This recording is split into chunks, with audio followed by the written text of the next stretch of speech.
the family members or the caregivers or the people close to this individual, they would have been frustrated a lot. Let's not forget that when it comes to substance use, when it comes to addiction, when it comes to drug dependence, everyone around that individual suffers. And they're not just suffering in little terms, in the gravity, in very extreme ways. Financially, psychologically, physically, emotionally, they would have gone through a lot as well, especially when they are not well educated about what is going on with the individual. So you hear things that after all we've done for you, what we have been doing for you, you still went back, you still relapsed over how many and it's translated into even without their knowing. In some cases, it could be emotional over-involvement, an extreme of love, which can lead to worry, concern. Let's imagine a young man who is in recovery and probably and he just wants to go down the road to get suya. Immediately he's stepping at the gate, they're shouting at him, "You are going to go and do this again." You can see he didn't have the intention of going to go and use substance. But the high expressed emotion is what's playing out there. Or in another extreme case of love, "Oh, Tunde, don't touch this. You know you're not feeling well. You just go back. No, don't touch the plate. You know what? Don't. Let's go and have your bath. Let's go and bath you. Let's go and do this." The individual becomes worried. It breaks down the individual's self-esteem. The individual starts feeling stigmatized by everyone around them without their knowing, either through hostility or through extreme emotional over-involvement. And this can be detrimental when it comes to drug dependence, because it will increase stress and anxiety for that individual. It would reinforce negative self-image for the individual in recovery. It would trigger a defensive behavior most times. So you now find them reacting angrily as well. And when these emotional triggers come, they need to find a way to actually try and relax themselves. And the only way the brain knows or used to know in the past was use substance to calm down or to cope with this. What happens is that the individual finds themselves having an emotional relapse and then a mental relapse and then full-blown into they've relapsed again. Apart from triggering defensive behavior, it hinders open communication. So even when they are going through some things, they can't share anymore with people around them. If they find it difficult, who do I talk to that would not judge me? Who do I speak to that would not point fingers at me or that would not look at me funny? Or this one is an addict. Oh, he's a drugger. He just came back from relapse. He just came back from the rehab. She just came back from the rehab. And then it decreases the treatment engagement and retention. And we know where that leads to, a relapse. So what do we do? What do we encourage? We encourage family, when it comes to clinicians, family members and caregivers are unintentionally causing harm in these situations. They increase the feelings of shame. I'll reiterate that. They decrease the motivation for the individual in that battle to stay sober. They increase resistance to treatment and then a relapse. So what we want to encourage is the opposite of that. Low expressed emotions, a supportive, empathetic, and non-judgmental approach in communicating and dealing with the individual. This would enhance treatment engagement. This will promote open communication. This will foster positive self-image. It would support and also support relapse prevention. As professionals, what we try to do when we have people going through recovery, we also want to educate or have some form of family therapy for their loved ones and caregivers to help them develop low expressed emotions skills like active listening, empathy, problem solving, positive reinforcements, which in the long run, cumulatively would encourage recovery and overall well being.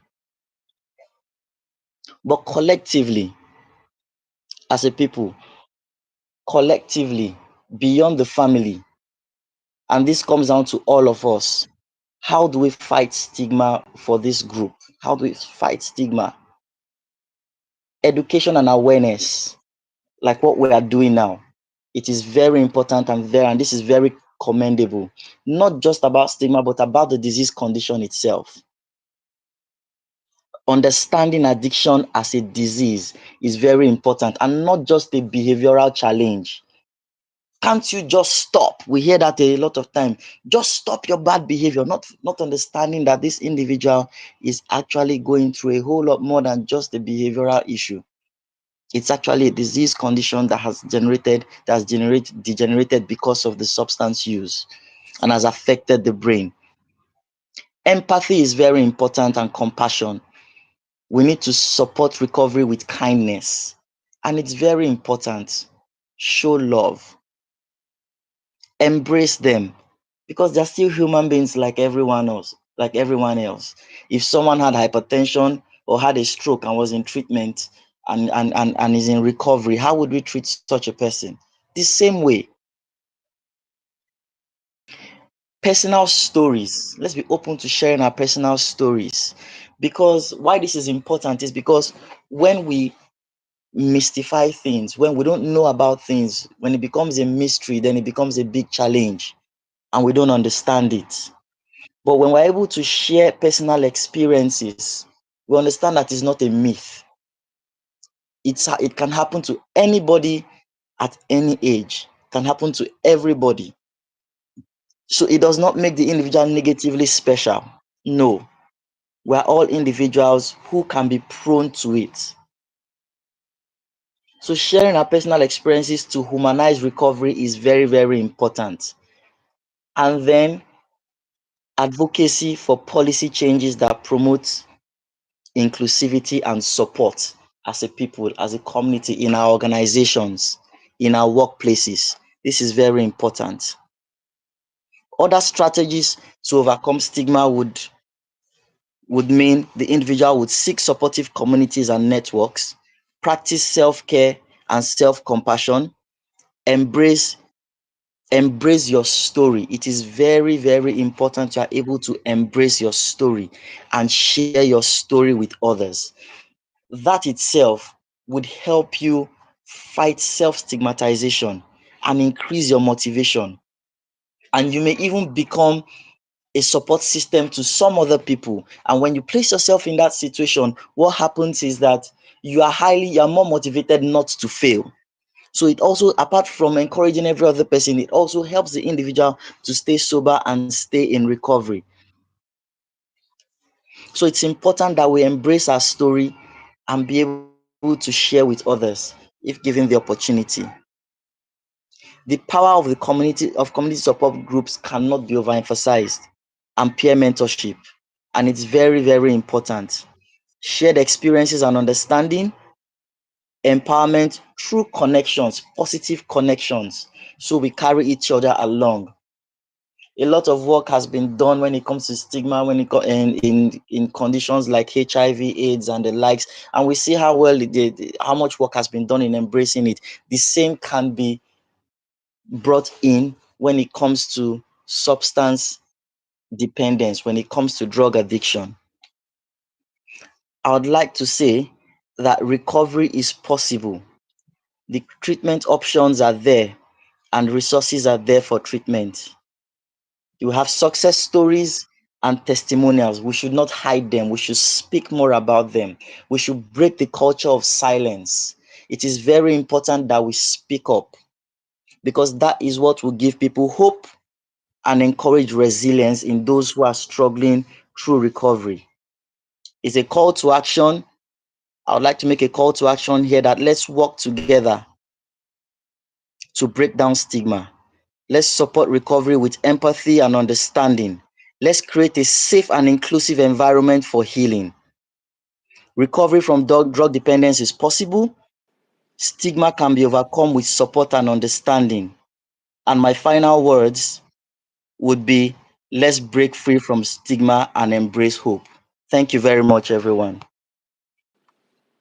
All right. Thank you very much, dear Dr. John Umobai. We appreciate your speaking with us in the last 20, 30 minutes there about breaking these issues down and encouraging each and everyone. That's that for this session. We'll move to the next presentation, and that will be done by our Hawa Mohammed, who you all know popularly as Jaruma. Jaruma, as you all know, a celebrity, an actress, a businesswoman, the founder of Jaruma Empire. She has a story, or she has lots of story to tell, and let me invite Jaruma to the mic to tell us how her journey began, what she went through, how she went through them, and how she got to where she is today. Thank you, Jaruma. Please go ahead and let's hear from you.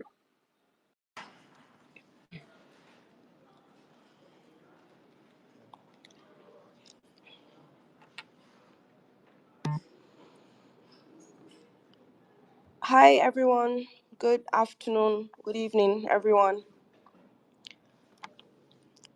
Um. Okay. Okay. I thought maybe I was gonna get a reply. Okay. No, no, we are all hearing everybody hearing you from across the world. Don't worry, go ahead. Okay. Okay. Okay. First, I would like to thank my father, Daddy Buba Marwa, and I want to thank my other father, Daddy Femi, Baba Femi. I want to thank them for giving me this support. You can see like my voice is shaking. I'm shaking actually. I'm very nervous, so I just want to thank them for the support, and the encouragement. And I want to thank everyone in Ndlea for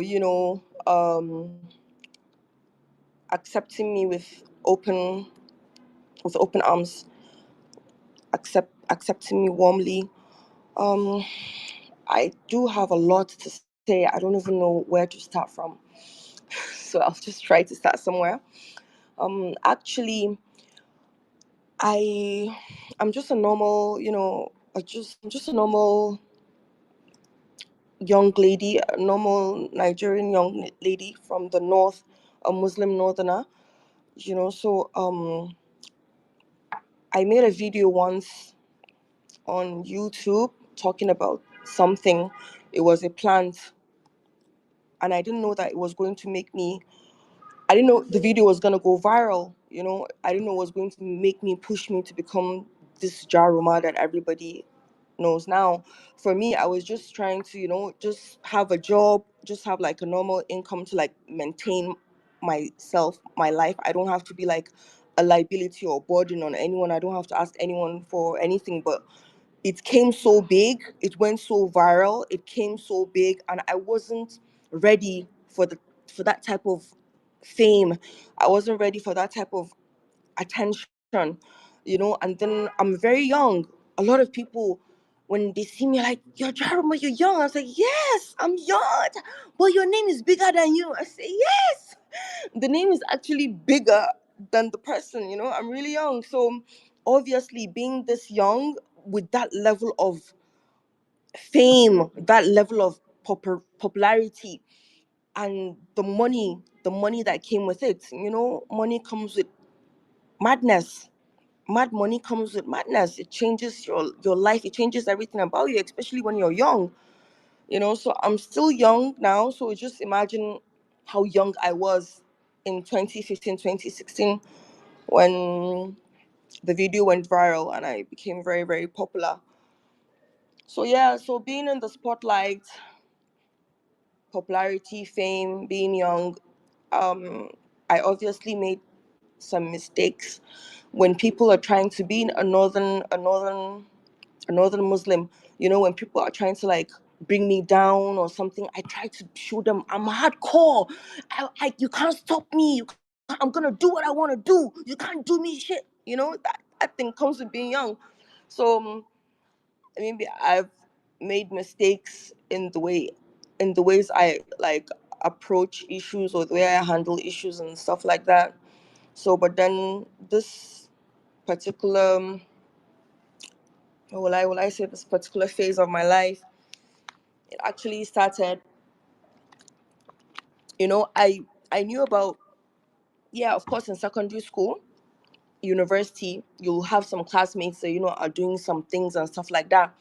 But I didn't involve myself in secondary school and uni because I'm my mother's only child. So I was like, I cannot do any drug. I can't do that because I'm gonna kill my mom. I'm her only child. I'm her everything. So I don't drink, I don't smoke, I don't do drugs. Good girl. I went to Istanbul Culture University in Turkey, and I'm valedictorian. Go and ask about my university, Istanbul Culture University in Istanbul in Turkey. Like, when they want to send students for debate, they send me. I was valedictorian in school, very good student. I did my best. Glory to God. So I don't drink, I don't smoke, I don't do drugs. So um later, when all of this, the being in the spotlights and the money came and stuff like that, it comes with madness, it comes with new friends, it comes with a new lifestyle. Everything about you changes. So a friend, I knew she was doing drugs. I just want to ask something. Is it okay for me to mention the name of the drug? Like, is it okay for me to say, Please go ahead. Please go ahead. okay, Go ahead. okay? So I knew that she was doing drugs. She's doing loud. So that's what it's called. So we met, we were together, we're actually just, chilling and stuff like that. And she offered me loud. I was like, no, no, no, babe, I'm good. And she was like, Queen J, how do you, if you don't drink and you don't smoke, and you don't do loud, how do you release steam? How do you steam off? And I was like, steam off? She said, yeah, yeah, every celebrity has to have a way of, steaming. You allow the steam to go out of your body. Miss Mariam Jakida, okay. You're interrupting, Miss Mariam is interrupting my, Mariam, I will have to remove you from the speaker's corner if you don't remain muted. Thank you. Please go ahead, Jaruma. okay. So she was like, yeah, every celebrity, and you, Jaruma, that there's so much attention on you, so much controversy. You're always in the news. How do you calm yourself down? How do you steam off? And I said, I swear, babe, I don't know, like, these people who just, laughed about it. I said, these people, they cannot kill me, or they cannot kill me. We just, like, laughed and joked, and I didn't take the loud. And then I am going to follow this up with some pictures and videos of the videos where we're together and she was pressurizing me to drink alcohol. So I'm gonna post the video so that you guys can see that. And she was like, Queen J, you have to drink now. Everybody's getting out. You have to drink. You have to drink. And I said, no, I can't. I couldn't drink because I'm Muslim. So like few days later, I saw them with a balloon, and I'm wondering, well, now what the hell is this? What the heck are you guys doing with balloons like your kids? So I didn't know what the balloon was. So she said, okay, let me show you. Let me show you something. Let me show you something. So if I had known what the balloon was, I would have said no. The way I said no when she offered me loud, because I know what loud is, I know what weed is, I know codeine, I know all this one. So when you offer, I can say no. But then this was something I didn't know. So she was like, okay, let me, okay, okay, Miss Mariam Jakada, she's I've removed that already. Go ahead, please. I've removed that. okay. All right. So she said, okay, try this. So she gave me the balloon, and she put it in my mouth. I don't know how they do it. There's a way they do it. The gas will fill up the balloon, and then she put it in my mouth, and she said, just inhale it. And then immediately I did.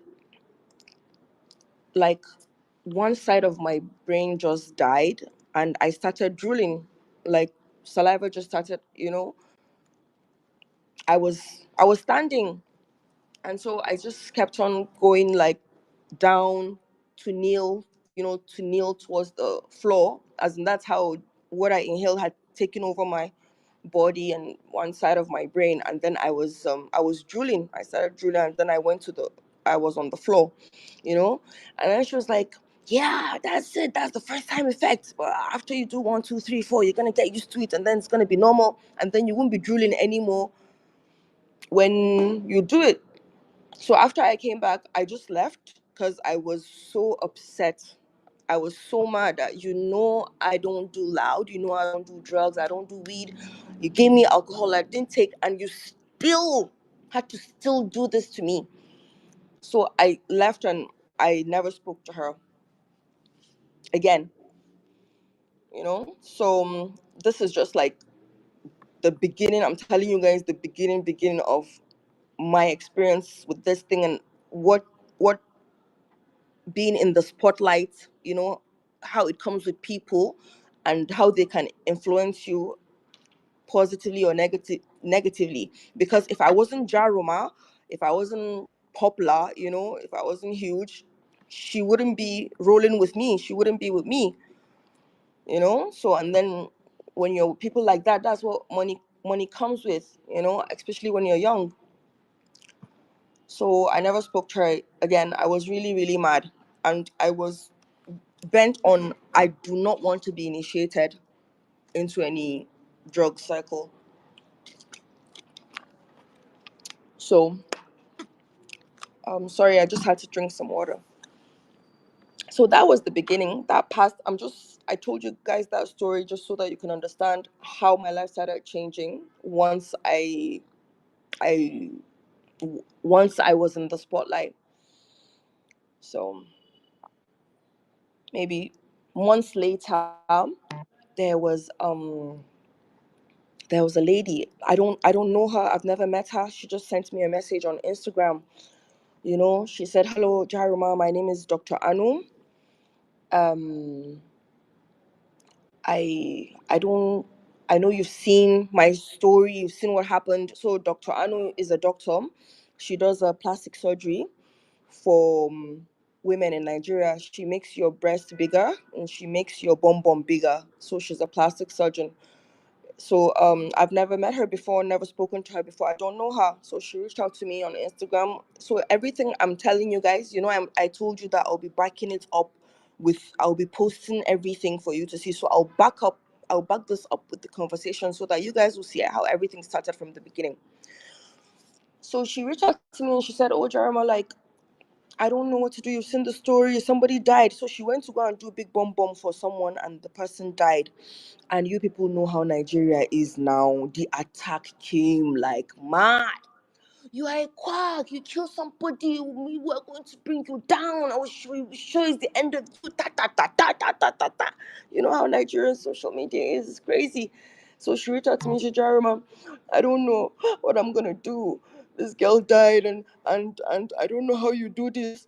How were you able to survive from 2015 to 2020? Let me just say 2023 or 2024. I'm just using that as an example." She said, "How were you able to survive from 2015 to 2024 with this kind of pressure, Jaruma, this kind of attack? I cannot survive this. I cannot survive this." So, I console her and tell her, "Don't worry, everything's gonna be okay. You're gonna be fine. You'll be good," and stuff like that. So I left Nigeria in 2018, and I didn't step foot in Nigeria. I relocated to Dubai. I lived in Istanbul, Turkey for 6 years, and then lived in Dubai for 8 years. I left Nigeria in 2018, and I didn't step foot again in Nigeria till like after 5 years.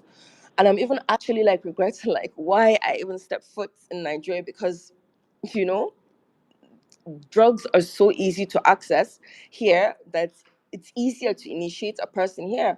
And I wasn't initiated when I was a student in Istanbul for 6 years, and I wasn't initiated in Dubai. So, but you can see Nigeria, country, has failed us. So, I came to Nigeria for the first time, and then Dr. Anu came. She was she had told me some other things, she had told me some things, and she said some people had, gotten paid to bring me down and tarnish my image and stuff like that. She told me things like that, oh, so person is after you, so person is trying to bring you down, and this is what they did, stuff like that. So the detail is not for here. Maybe you can follow me on Instagram or YouTube or Twitter to see everything I'm going to post, more details of that. So immediately I landed in Nigeria, Dr. Anum, she came to see me. Jaruma'S, these people, they want to destroy me. They want to destroy my brand. I wasn't the one that killed her and stuff like that. And I said, it's okay. I understand, because even the best doctors in the world have had patients that have died before. So it's okay. Don't worry, everything will be fine. Everything will be okay. So we talked about life. We talked about relationships. We talked about marriages, divorce, just life in general, stuff like that. And she was like, okay, we're done. She's about to leave. And she's like, babe, there's one injection. If I do the injection, I need all of you to know that before I even start telling you the story, I reported Dr. Anu to my father, Bobo Marwa. I reported Dr. Anu to my father, Mr. Femi, Baba Femi. They were getting ready. I sued her to court. But it's not something that's, it's not for clout. So it's not something for me to post for you on social media to tell you guys, yeah, this is the action I'm taking, this is what I'm doing. No, it's not for clout. But you're going to see, you're going to see the petition with the dates and everything. I sued her to court and I reported her. So Ndlea was really, they were so mad. They were so mad when I told them what happened. And they were really planning to go and deal with her. Unfortunately, she died last week. So let me tell you what happened. So she now said, yeah, babe. Babe. Let me give you one injection. If I do that injection for you, babe, you're going to sleep like you have never slept before. You're going to forget all your problems. I say, you don't mean it? She said, I swear. I said, oh yeah, now. She said, come on. Don't I was in Hilton. I just came from Dubai, so I was in Hilton before settling down, getting my place. I hadn't been in Nigeria for 5 years. And then she now said, so in my room in Hilton, there's a dining table. There's like, it's like parlor, dining table, and then room. She's like, come and sit down on your bed. So we were sitting on the couch while we're talking, right? We were sitting on the sofa.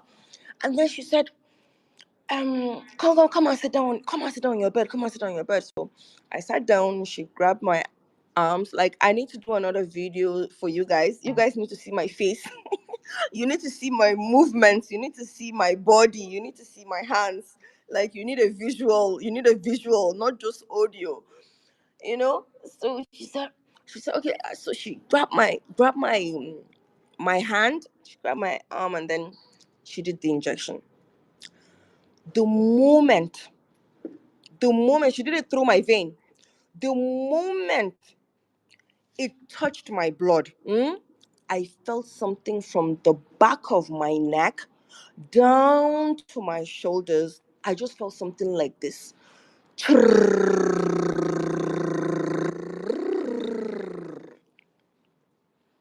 The body had felt something it had never, ever, ever felt before. I had never felt anything like that before. And as she was pushing, I was collapsing, pushing, collapsing. You know what I mean when I say collapsing? Like falling on the bed. I'm sitting on the bed, right? So I'm falling with my back. I'm falling, laying down, laying down to my pillow, laying down to my, until I was completely knocked out. That's it. I didn't know where I was. I didn't know what I was doing. I didn't know. I was knocked out. Guess for how long I was knocked out? I was knocked out completely. I don't want to exaggerate or say like it's not possible, but I think I was knocked out for like 2 weeks. I would like, turn around, maybe sip Maltina. I was with my I was with my nannies, and the nannies and the workers were there and stuff like that. So we're in Hilton, so they can always order for what they want to eat. That wasn't a problem.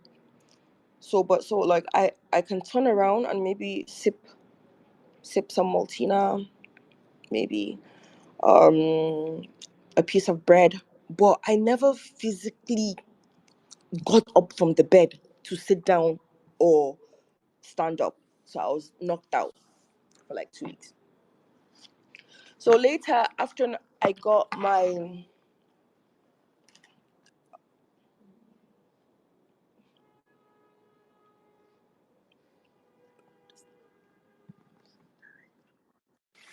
Please go ahead, straight to the point, Jaruma. Please go ahead.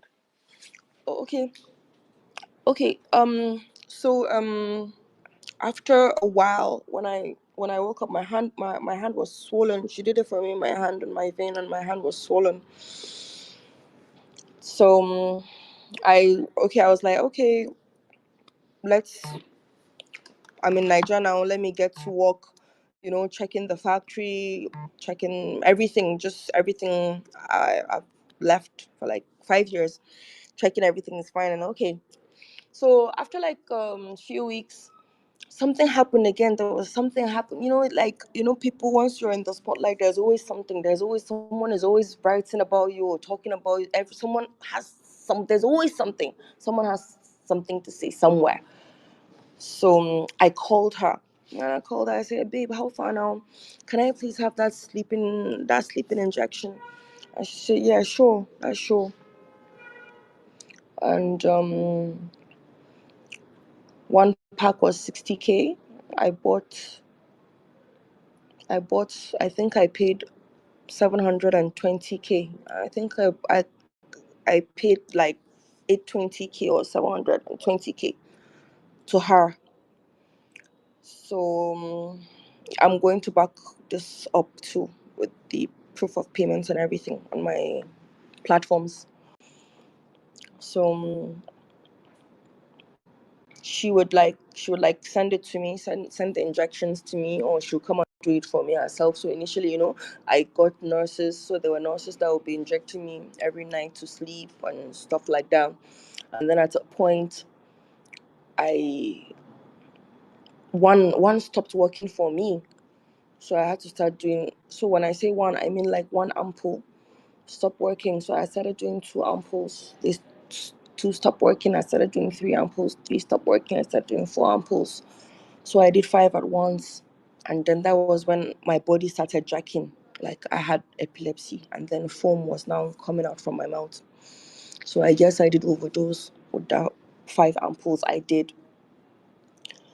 So it was crazy. When you have epilepsy, they're supposed to put a spoon in your mouth, right? So, but nobody, all my workers had never seen me do that before. I had never seen my body do that before. So everybody was confused. So I ended up chewing my lip and my tongue. So my mouth was so swollen by morning after everything had gone down. So that's it. So it was just a struggle. And then every time I tried to stop doing it, I'll start vomiting. Anytime you try to stop, I try to stop, I'll start vomiting, I'll start purging, I'll start feeling sick, I'll be sweating so much, AC will be on, fan will be on, I'm still sweating, my whole body is wet, so if you try to stop doing it, that's what happens. So then you have to do it to be normal. Then when you do it to be normal, so like cocaine makes you high and hyper, and this drug makes you low. You feel really down. So after you do it, and then after I did it, then after that initial feeling of, oh, the injection is sweet, right? Then you sleep, right? When you wake up, you feel one kind of depression. You even feel worse every time you wake up. Like, I feel like crap. I feel so depressed, and then when wait maybe 6-7 hours, and then you do the injection, then the depression will go away, and then you'll be happy again. So it's a circle, it keeps going around and around and around. So one time I got fed up like that, and I just wanted to die. I just wanted to go. I was just tired. So I knew what 5 ampoules did to me. So I purposely injected myself with 10 ampoules. I wanted to just die. I just got tired. I'm tired of life. I'm tired of school. I'm tired of going to work. I'm tired of everything. I just want to die. There's nothing worth living for. So when when my workers found me, um I wasn't breathing. My heart wasn't beating. I wasn't breathing, and I did the injection myself, and I used a very big vein on my wrist. So as I was becoming unconscious, the needle was falling out. So when the needle fell out, the blood from the big vein was gushing out. So it was a horrific sight to see. It was terrible.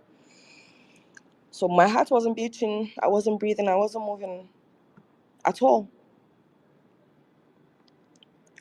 So the next thing, I just saw myself, I just saw myself. I can see all white with big, big machines, doctors, big machines on me, doctors trying to bring me back to life. And I said, damn, motherfuckers, I'm still not dead. What kind of wahala is this now? Yeah, and that's what I said. So that's it. And then when they saw that, okay, it has gotten to the point that I committed suicide. We're not going to call it suicide attempt. This one is, I committed suicide. It's not even an attempt. I committed because I died. My heart was not beating. I wasn't breathing. So when they saw that I got to that level, they were like, no, we need to come in and help. We need to come in and help Jaruma. She needs support, and she needs therapy. You know. So another thing, something I felt like made me feel I wanted to die, was I've always had this problem about being the only child stuff. So I just feel like I don't have no one to talk to. I don't have anyone to talk to. I don't have anyone to share my problems with. No one to, okay, when something is coming up for me, there will be someone that will give me a shoulder to lean on. But I don't have anyone. It's just me. So I'm tired. And even right now that I'm talking to you guys, I really feel tired. I'm so sick and tired of being this only child, and then I have to do everything for myself. I don't have any brother, I don't have any sister, no one. I can't say, today I want this Tesla cyber truck, and then my brother will say, you can have three. I don't have anyone like that, so I have to do everything for myself by myself. So even right now, I still feel the same way. I've always felt this way all my life. Since you start having sense, maybe since primary school, when you start having sense, that this is my brother, this is my sister, this is my family. Since that time that I realized that it was just me and I had no one. Because even if it's a fight now, even if it's a fight in primary school or fight in secondary school, you don't even have anyone to fight with you. You're just alone. So yeah, I really think that played a very big role in some of the things that have happened to me in my life. So I don't know if there's anything else you. Okay, I think that will be okay for now. In case, definitely we'll have the next few minutes to interact. Others, people who will be intervening, who will be asking questions. So you can always definitely come back. You can mute. You can mute at that end now. Okay. We would like to thank Hawa Mohammed, popularly known as Jaruma, for taking us through her story. I can tell you, I have I have worked with Jaruma in the last couple of days and weeks, and I know the story is longer than that, but then because of time constraints, so let's just. But then I guess we're still free to interact with her as well as Dr. John Umogbae as we go by.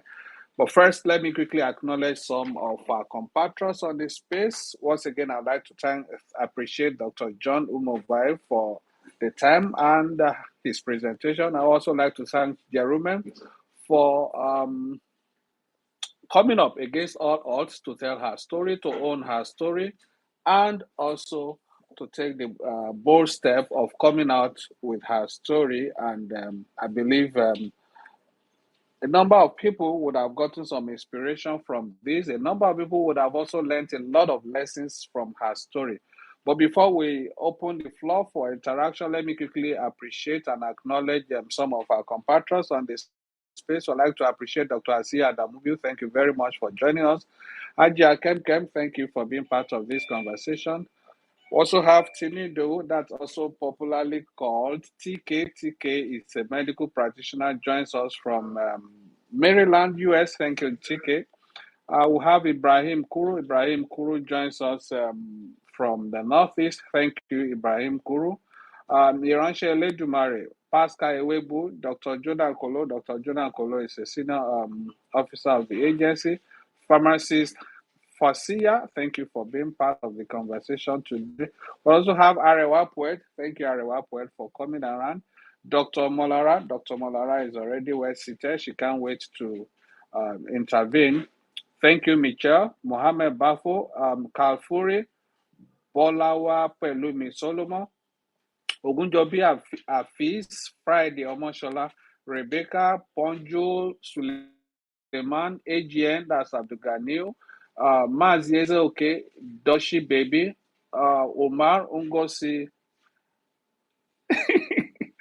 Sorry, somebody sent in a message to describe me. It's one of our compatriots in the US. Thank you guys for um joining us early this morning hour. I know it's early morning where you are. Okay, Doshi Baby, Omar Ngozi Alutulu, Pamela Ephraim. Pamela, quite a while. It's quite a while I saw Pamela on this space. Farouk Wabai, Betty Bako, Miriam Jarida, Kenneth, Ambassador Kenneth, Blank Mind, Adesoji Adediran, Toby. We'll be acknowledging as many people as possible as we go by because we have barely 40 minutes left on this program today. So let's quickly go into the conversation proper now. Let's get your thoughts, interventions, contributions, and questions. We have Jaruma in the house to answer your questions or area of clarification. We have Dr. John Umogbae to also intervene. And I also have our most reliable, dependable Dr. Asiya Adamubiu also joining us. I know she's busy where she is, but then she has to also step in to intervene. Okay, let's take the first shot. Who will take the first shot now? Okay.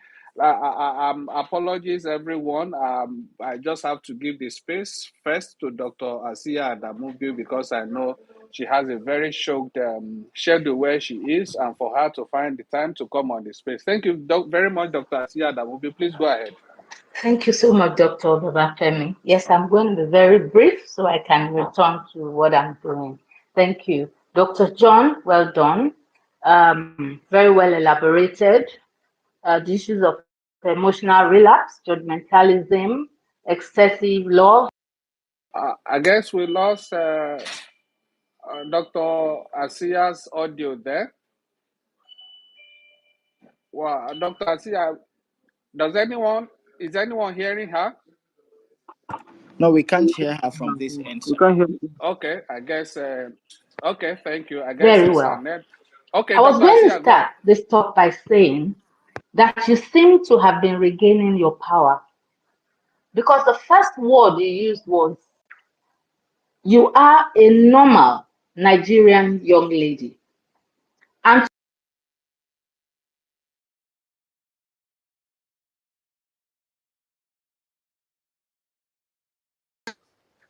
Very, very Has unfortunate. happened to Okay. you? Yes. What is going on now, Yeah. from what I see, Excuse me, or what? Miss Asia, we didn't catch what you said here. The only thing we heard is you said the first thing. It seems like you're regaining your power because the first thing you said, then it went silent, and we didn't hear what you said.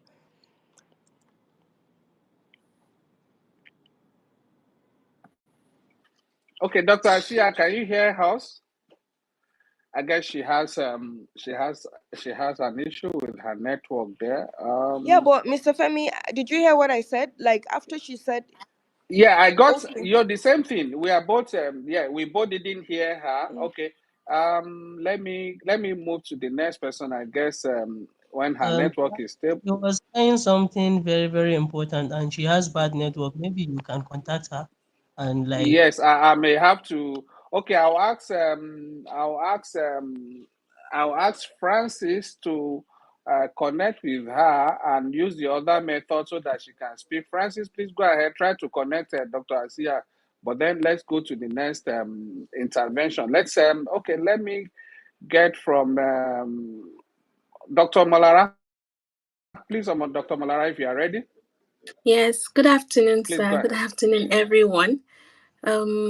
I must say it's always very impactful to sit in and listen on all of this because in my practice as well, there are a lot of things that resonate with me and a lot of things I always carry away from this forum. So kudos to NDLEA for this. And I'm particularly excited about today's session because we have someone with a living experience of what we're always here discussing in big terms. And this person has gone through it and has the strength to come and share from her experience with us so that we learn better and we know what works and what does not work. But I'll start with Dr. John. Thank you for your very well put together presentation. There are a couple of things that you mentioned, albeit the one that stood out to me the most was about stigma. We mystifying some of the normal things that people who have used drugs go through because we know very little about it, but the more people share from their experience, the more we break down the whole enigma around drug use and also the solutions you proffer to destigmatizing substance use disorder.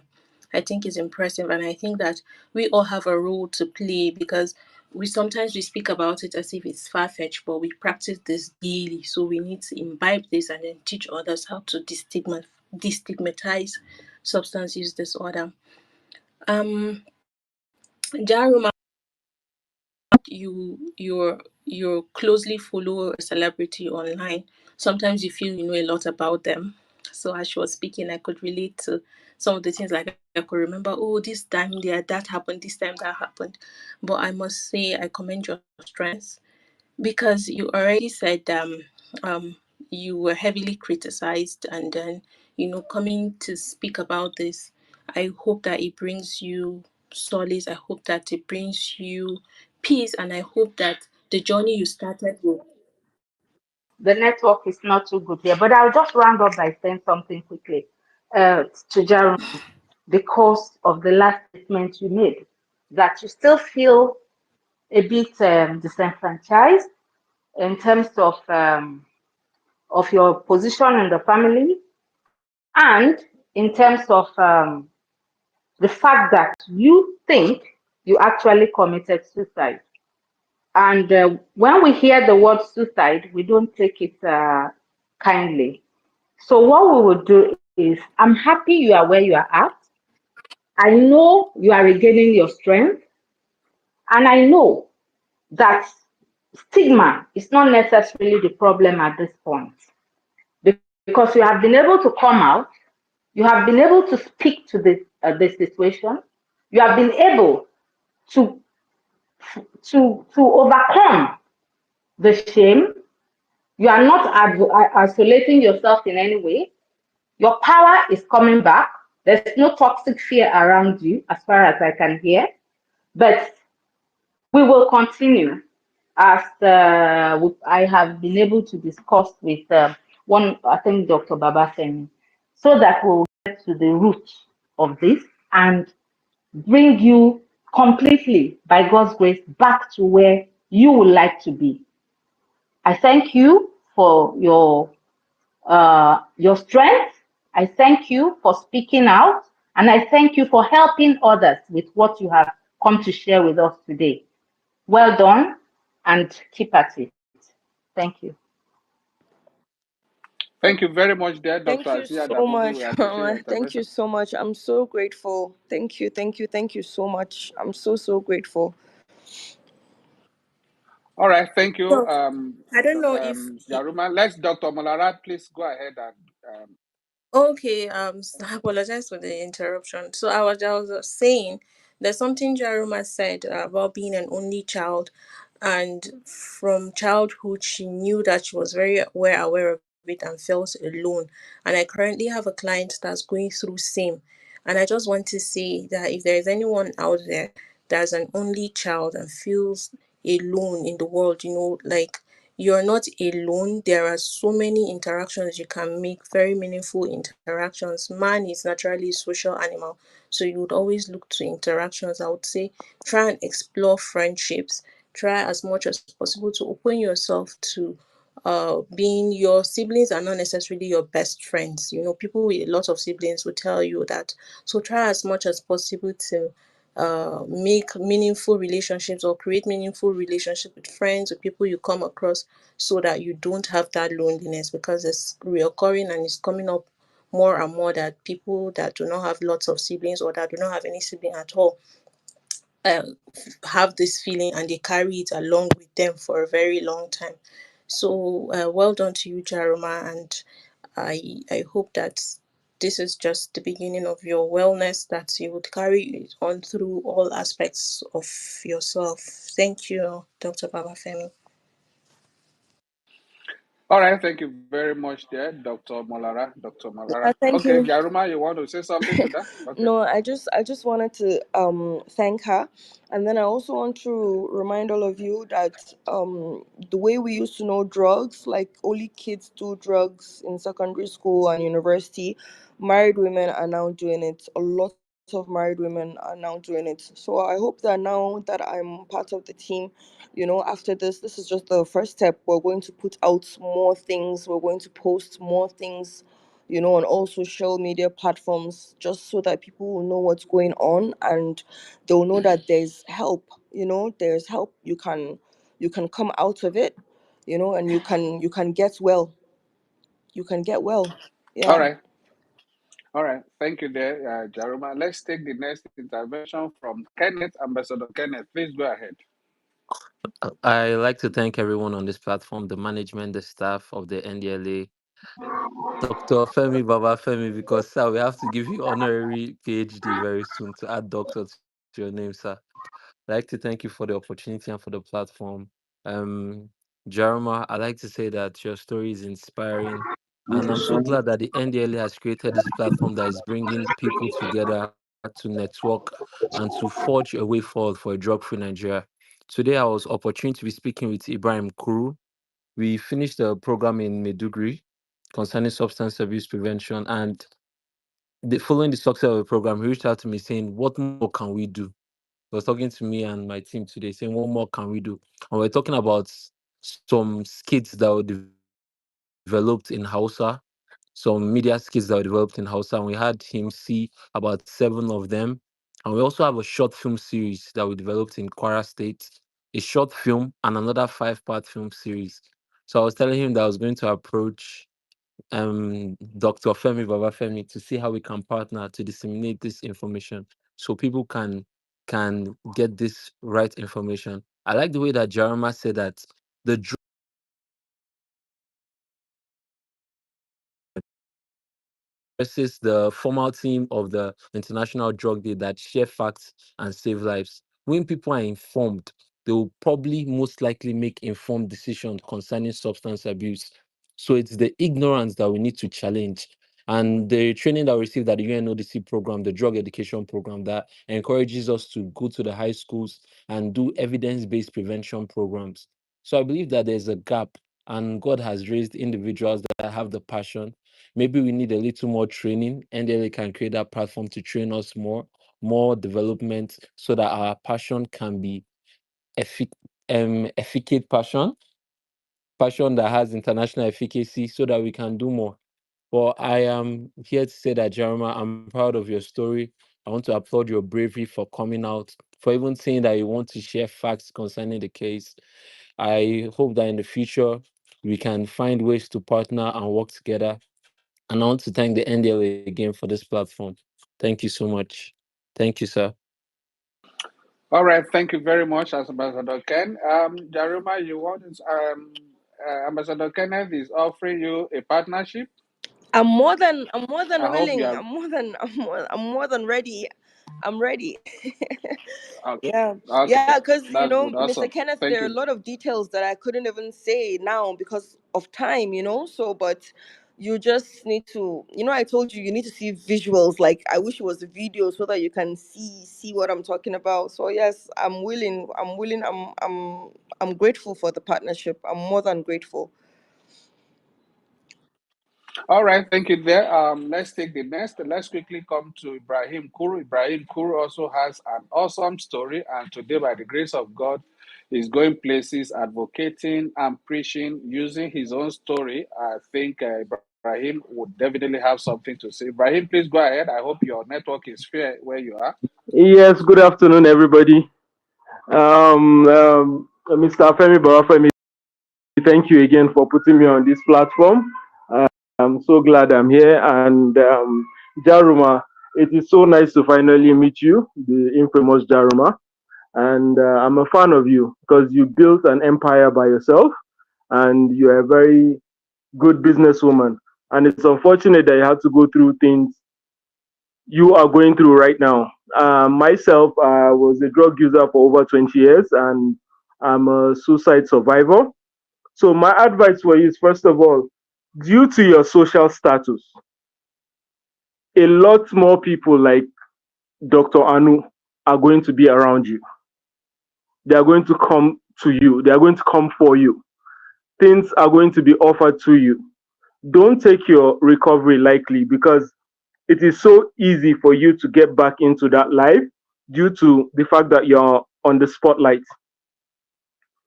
You are an inspiration, and I'm sure you're a role model to a lot of young ladies out there. And I hope this step and the courage for you to come out to tell your story, to set the record straight. I know you did this partly because um, you don't want different narratives to come out about what you went through. But the advice to you is that use this platform. I hope you are going to use this platform. Earlier today, like the Ambassador Kenneth mentioned, we were together, and he too, he's a drug survivor. And we sat down and discussed, and we just realized that we're just young men passionate about changing lives of others. So, Jaruma, for someone that you didn't go through, let me say the steps in the sense that you didn't start from, we started young, we started smoking cigarettes, weed, we went through the steps. You went directly to the higher echelon, which is actually more dangerous than us because we went through the steps. So you started your drug use late, and it's a quite dangerous one. And I hope you are going to keep to your sobriety. And one thing that I would advise you that will help you is that advocacy, talking about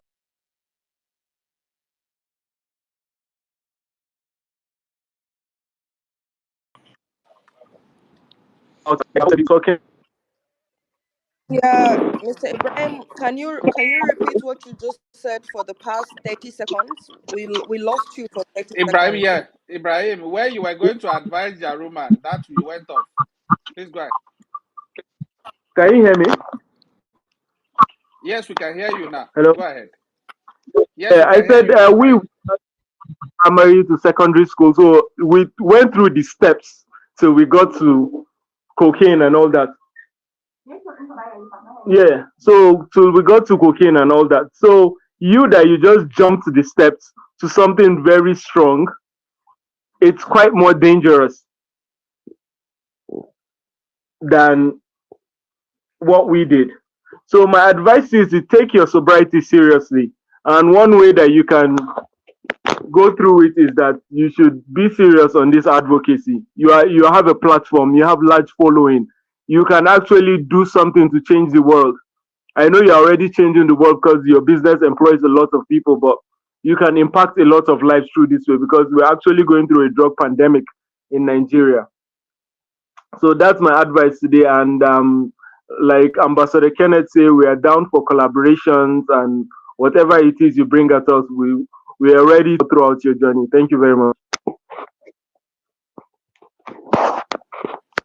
All right, Jaruma, you had him. Yes, I had him. Thank you, Mr. Ibrahim. Thank you so much. I'm so grateful.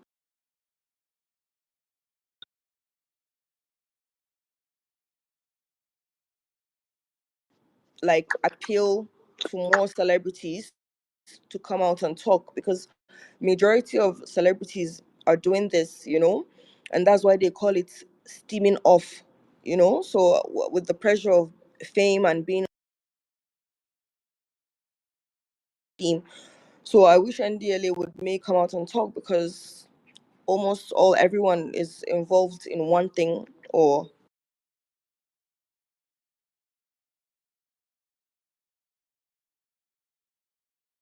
From Arewa Poet. Arewa Poet, are you there? Thank you, Mr. Wehem Fafemi, for the opportunity. Um, I just want to appreciate. I want to say well done to Dr. John for a beautiful presentation. To Ruma, kudos, man. Well done. Well done. I totally understand where you're coming from and what you actually went through. Being a survivor myself, actually, I actually battled addiction for I think 16 years. So I know I exactly know what you're talking about.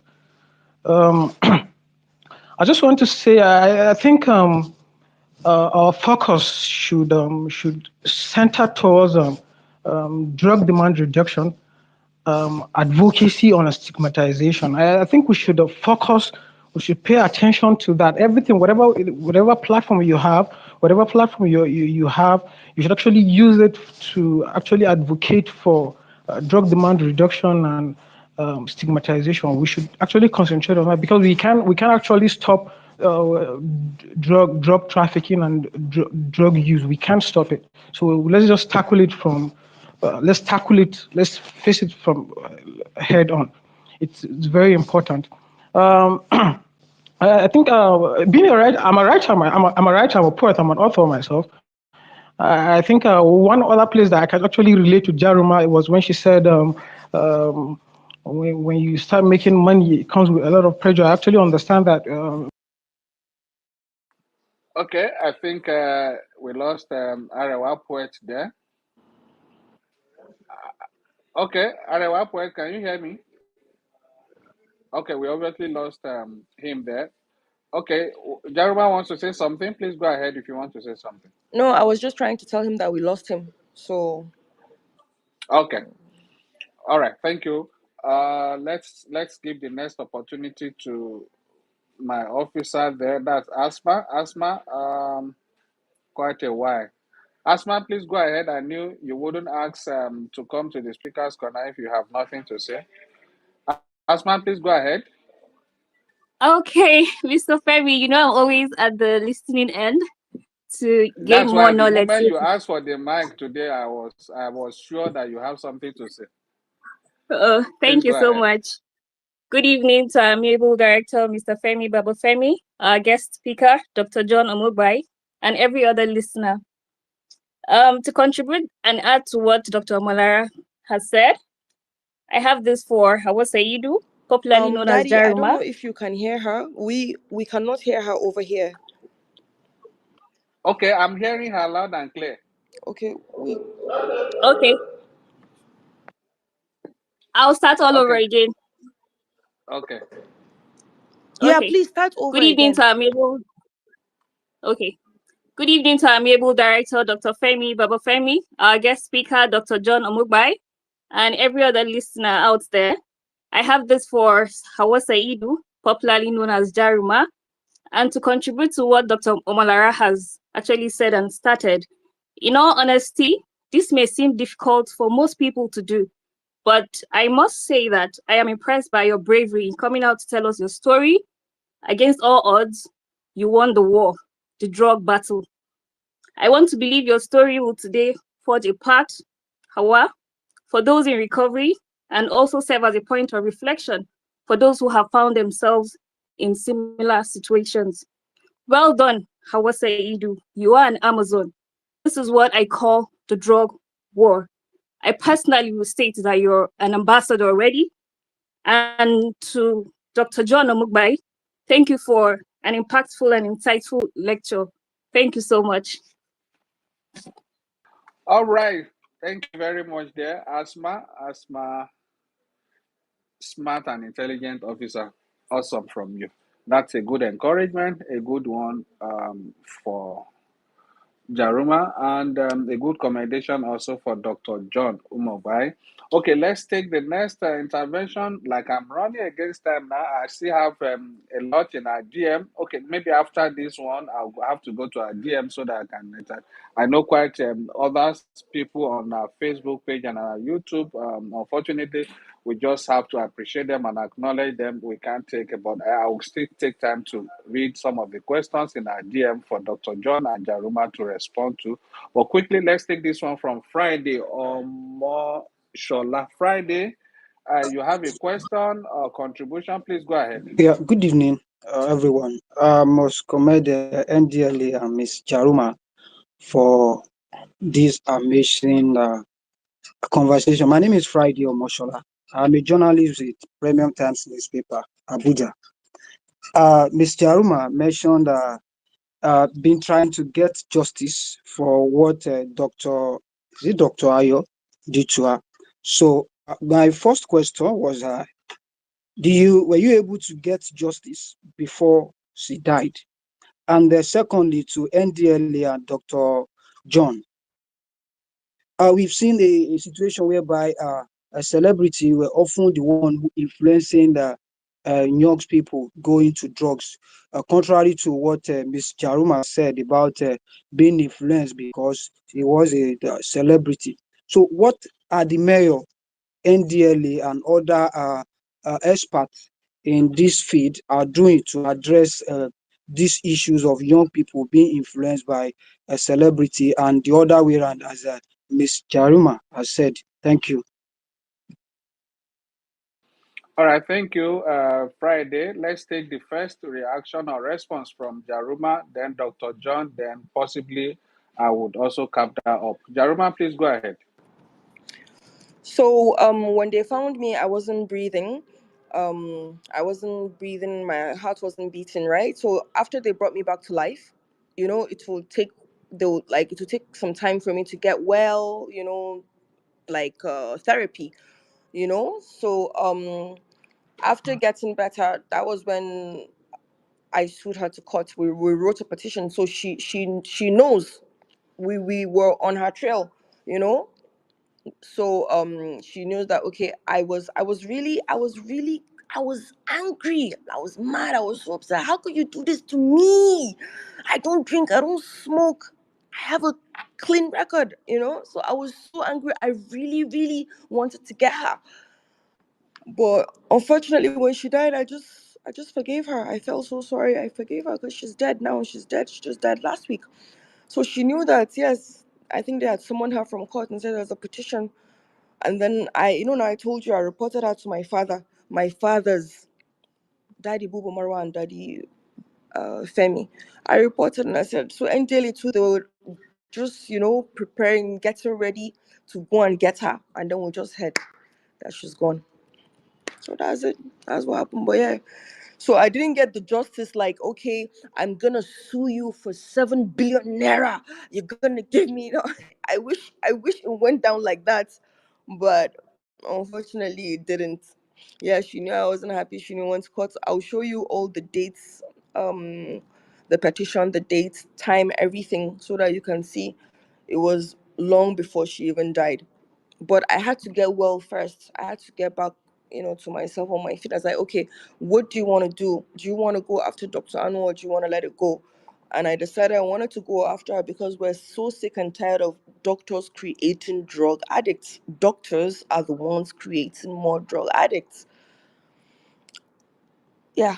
So I think I've answered my own. All right. I think Dr. John would have to react at that point. Thank you, Jaruma. Dr. John, is Dr. John Yes. So okay. thank you Okay. very much. That's a very good question, and and a good reaction at that. Unfortunately, this is as one would rightly say, we are dealing with a pandemic here. And if you had followed my presentation, there was a part where I did state the role of media, and this is a collective effort. Yes, you're right. We have a lot of our celebrities, a lot of our musical artists. They go through this, even though they go through this in secret, and they battle this for the reasons of what they do. They still glamorize a lot of these substances and these drugs. They glamorize it, and this itself negatively influences a lot of young ones and a lot of youths and a lot of people coming after them, thinking that that's the way to go. So it's not just the effort of the NDLA or the effort of clinicians, it's the collective effort of everyone. That sensitization is very, very important. I did say that we should learn to fight the culture of silence. Let us stop keeping quiet. It's important that we begin to speak up. Everyone in their own little space should begin to speak up. These artists, a lot of them do not know better. They are just like our sister Jaruma has gone through this. They too have also been negatively influenced and have gone through. Some of them don't even know how best to deal with their problems. Some don't even know the right way to go. But when we speak up, when we have forums like this, even with the media, you work with Premium Times, there's a lot of work to be done. There's a lot of work to be done breaking that culture of silence, and that would go a long way. Not just destigmatizing, also sensitizing everyone about the dangers of substance use. I was reading an article today. Where smoking marijuana and loud has been implicated in head and neck cancers. It's a recent study. But do people know this? No. What we have online and what we have a lot in a lot of these spaces are the beneficial effects of all of this. Is nobody talks about the harms and the dangers. You go on music videos, you see them smoking all over the place. You see them taking drugs, popping pills, throwing out cash and all of that. Do we have regulatory platforms that work against this and actually try to stop all of this? So it's more than just one individual, more than just one organization, but it's the collective effort of everybody, starting from the home, down to schools, down to churches, to mosque, religious houses, in our workplaces, everywhere. We should all be ambassadors for this. And there is no stopping to say that we all play an important role, and not just the artists themselves. Yes, they too play a very important role. I think we can begin to start motivating ourselves and allowing all of us to come out. And I most importantly and wholeheartedly appreciate what Jaruma has done today. I know this is not the first time she's probably doing this. She probably would have stopped, but she has broken that culture of silence. And we see how much this has motivated everyone. I'll tell you, this program is recorded today and will be publicly shared. And you will be shocked how millions of people will benefit from what she has done today, including celebrities around the country and globally. So I would encourage all of us, let's break that culture of silence. Most importantly, let's all be ambassadors against the war of drugs and addiction. Thank you very much. All right, thank you very much, Dr. John. Almost, it's done almost all the areas I needed to cover. But I'd like to assure Friday or Moshola that indeed the agency, that's the NDLA, we've said it over and over again, and I'll repeat it, that indeed in this effort, we wield both the big stick and at the same time the carrot, meaning that when we need to deploy law enforcement, we do that in response to what you are saying. And I'm sure you would have seen on record where we've had to make arrests in that industry, where we've had to prosecute some people, I mean, who are today ex-convicts, in addition to that.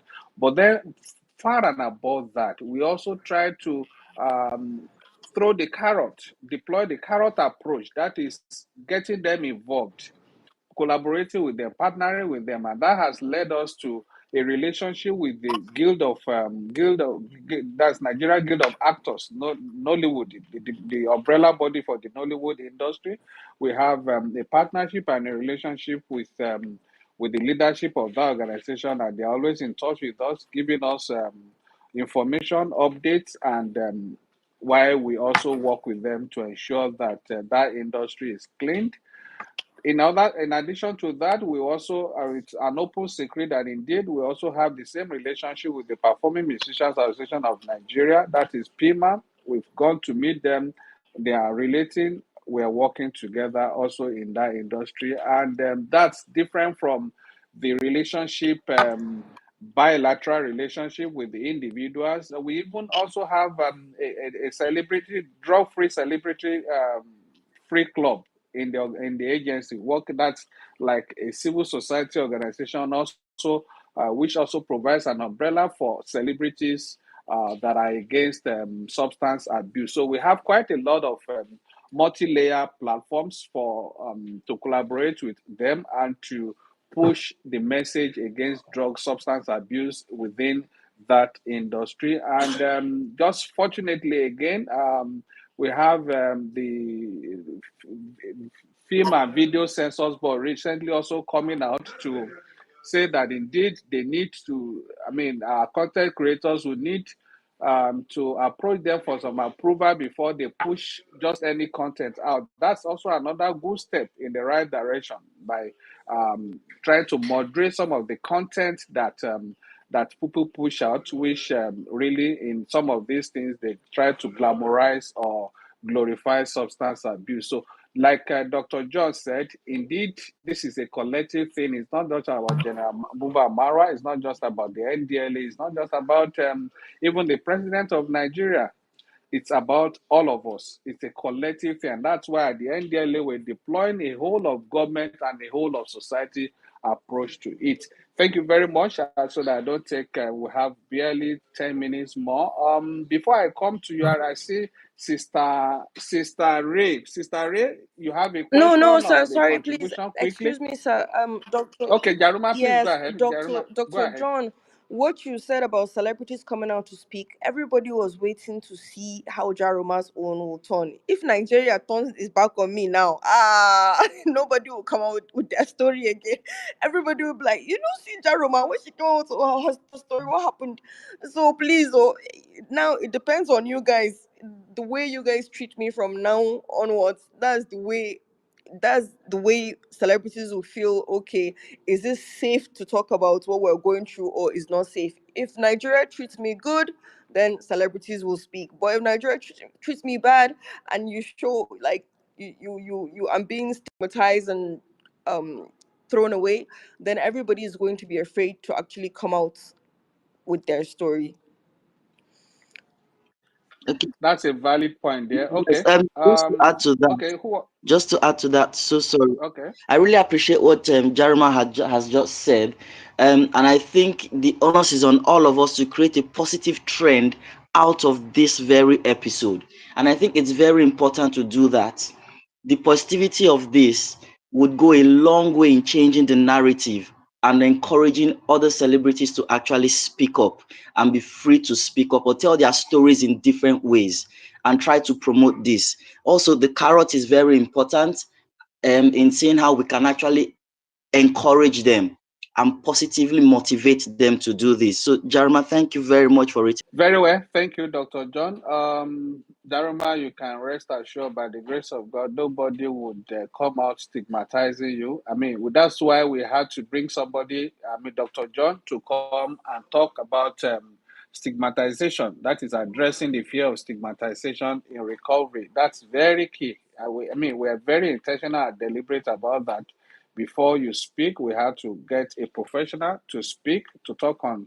And I'm sure you've seen, if I tell you where Dr. Hasia Damobiu is, she's very, very, very busy. But because of you, she had to come, step aside from what she's doing to be a part of this conversation. So definitely, like it's been encouraged, everybody, we all need to go out and encourage Jaruma. We all need to go out and promote a positive narrative that will encourage others to come out of their hiding, so that we can push a good narrative about recovery, about the fight against substance abuse, so that people can be bold enough to own their story and come out. It's really not an easy thing for Jaruma to come out and say this or do this. It's quite a lot of effort, quite a lot of boldness. She's really defied the odds to do this, and I hope we all would have to do the right thing by encouraging her with our comments, with our remarks, with our support and everything. Thank you. Do we have Sister Ray? You're probably the last person. We'll give the opportunity if you are ready. If you are not, I have Arosh Abdul. Arosh Abdul, are you ready? Yeah, he's gone also. Okay, I wanted to give the let me quickly read one or two messages from our DM. Am I going to I'll go through. I want to Pascal Ewegbu, I just want to commend NDLA for making this platform available for the public. Nigerians are getting informed regularly about the sensitization, enlightenment, and advocacy ECT through WADA and SOF that save our families, as launched by the Chairman Chief Executive General Mawa, even in the midst of scarce resources. Okay, thank you there, Pascal. Please, there is this Sharifuddin Shuaibu. Please, is there an immediate help needed to secure our youth on drug abuse here in some locations in Enugu State? There is a chemist, blah, blah, blah, that sells many kinds of high drugs like tramadol and many others which is used on every. Please come to our DM and give us appropriate information so that, the exact location of the pharmacy store you are talking about. Thank you there. This is Kenneth. This was indeed an expository. She needs support and reason to live right. Thank you very much. Deja vu, sorry I'm late. Greetings everyone. Yeah, Deja vu, I gave you, I think your network is not allowing you to get to speak. Okay, Abimbola say, my question is, how is the government responsible? Because she said the country, can you explain that? Okay, that was actually directed at Jaruma. Okay, please mute yourself so that I don't remove you. Okay, Pete, I think Pete, this from, okay, I think Pete, the last time she spoke from Australia or somewhere, yeah, I think Pete. People who use drug is a health issue, not criminal issue, and drugs make people who use it their lives with mental health as well as physical health. All of us know that drugs will do harm to people's life, but stigma, discrimination, criminalization, exclusion kills. Absolutely. Thank you, Petty. Oh, okay. That's we're almost on the hour. Let me quickly. Okay, deja vu. Let me see if I can take a deja vu. Just one. I pray your network works. I'm trying to hold on to get you connected, deja vu, so that you can make your contribution, and then we'll get. Okay, deja vu. Please go ahead. Let's hope you are able to say something before your network goes off. Please, if you can hear me, deja vu. Please. go ahead.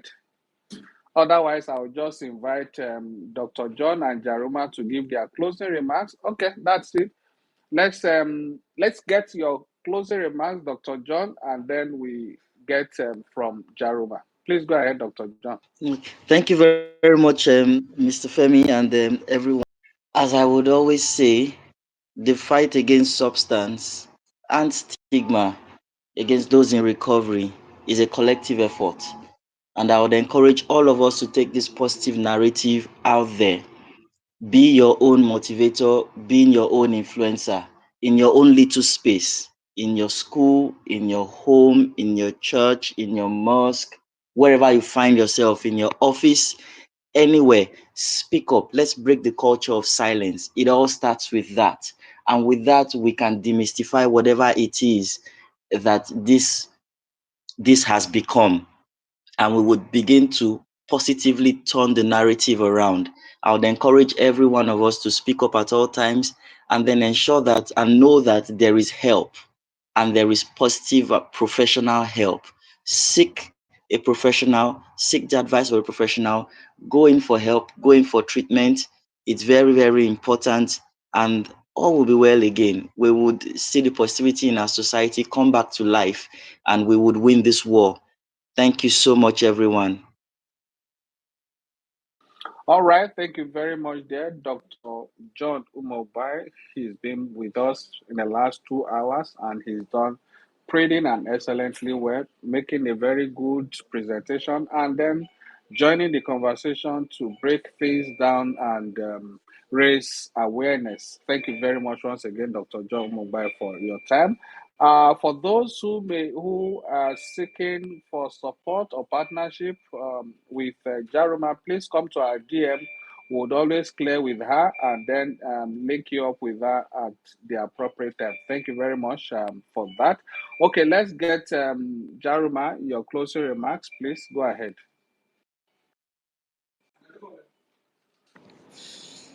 Um, yes, my you mean like my Twitter?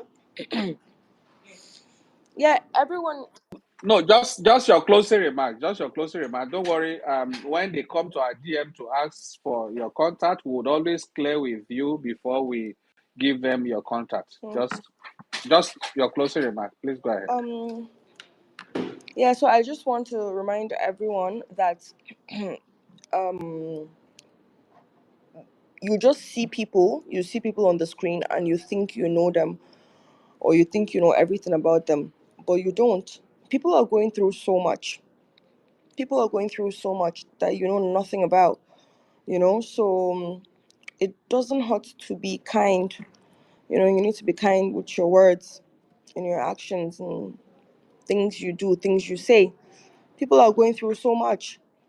So you're going to open 100 pages on Facebook, Instagram, you're going to see all smiley, jumping, laughing, having fun, but that's not what's actually going on in real life, So please, let's all try to be kinder to people. Even me, Jaruma, the old Jaruma before, now fire for fire, no nonsense. You come for me, I will scatter you. But now I'm like, no, I don't know what this person is going through. So let me not drag the person or harass the person or say something so that the person doesn't sink deeper into depression. So it's a new me now. From this is my first step, this confession right now. It's a new me. It's new chapter in my life. So and I just want to be a better version of myself. I'm not in competition with anyone. I'm in competition with myself. I just want to be a better version of who I was yesterday. That's all. And for the fact that I really wanted to die, because I died, my heart wasn't beating, and I wasn't breathing. So it's like God is like, Madam, it's not your time. So I don't know, maybe God kept me alive for this. Maybe there's someone out there that needed to hear my voice and needed to hear what I said today. So maybe this is what God wants to use me for. Awesome. Thank you very much, Jaruma. Once again, would like to appreciate and commend Jaruma for taking this bold step. Indeed, let's. This is all we have to offer: encouragement, partnership, and positive relationship, so that we can get more wins. Just like Jaruma herself said, I just believe the person she said put her through this is dead. Who knows? She could have also have died, but then God spared her for a purpose. And we believe very strongly that indeed God is taking her to higher heights and new places, because her message, her story needs to get to millions of other people so that they can learn and so that they can take informed decisions when they are faced with situations, when they are faced with traps. So that's it for today on this conversation. Once again, we'd like to appreciate Dr. John Umogbai. Thank you very much for your time with us. We'd like to appreciate once again Jaruma Hawa Mohammed, popularly known as Jaruma, for your time, for that courage to come out and tell your story. It's really encouraging, really inspiring. I will pray God Almighty will continue to be with you, will continue to support you and lift you higher. I'd like to appreciate all our compatriots, those that have joined us from across the world, our compatriots in the US, our compatriots in Europe, our compatriots in Australia. I saw Pete. Pete has been a voice on this platform. I think Pete joins us from Australia or somewhere there. Yes, thank you, Pete. I got your message and I've read that out to Jaruma also to encourage her and to encourage millions of others. Thank you to all my colleagues working behind the scene with me here. Shidi, I'd like to appreciate Rita, right in Lagos at Lagos End. Thank you. Thank Yeah, you, Shidi. Mr. Thank you, Femi. Musa. Thank you, Please, Franz. everyone, Yes, I'm Jaru. willing to do this again in Hausa. You know, if you need to get to Northerners, you need to get to Muslims. I'm willing to do this again in Hausa. If you want a visual, like a video with my face talking in Hausa, I can do it. If you just need my voice, I can do it. So that's just Don't my worry, check. Jaruma. We'll still have a lot. We'll still have a lot to do together. Thank you. Absolutely. Thank you very much, Jaruma. Okay, as I was saying, trying to appreciate my colleagues working behind the scene with me here. Mention Rita, mention Shidi, mention Musa, Francis, Mahmoud, Dele, Philemon, Lex, Neta, Comfort, and all of you guys. I can't mention all your names. Just take accept that. Until we come your way again next Friday, by the grace of Almighty God, please stay out there and be safe when you go out. This is Friday. Yes, we know it's Friday, but then please let's learn from some of the stories we're hearing. Let's learn and be more careful. Let's learn and be more careful. God bless you and be safe out there. See you next week. Over to you, Mahmoud. Bye bye from me. Thank you very much, sir. Mr. Femi Femi, the Ndlea's Director of Media and Advocacy, for guiding us throughout today's program. For more information about NDLEA, our listeners can visit our website www.ndlea.gov.ng, our social media platforms at ndlea_Nigeria on YouTube, Instagram, and X. On Facebook, it is at ndlea01. Do join us same time next week for another edition of this wonderful program. Bye bye. If anybody give me your banner, if sugar daddy give you cocaine, run. What you hey, what in my eyes don't see? Simba, what you cool, Simba. No be say I know they hear when they say make I stop. Hey, I know fit stop. I swear I want to stop. Somebody help me stop. If anybody giving you banana, sky, hey, whether na school she oh.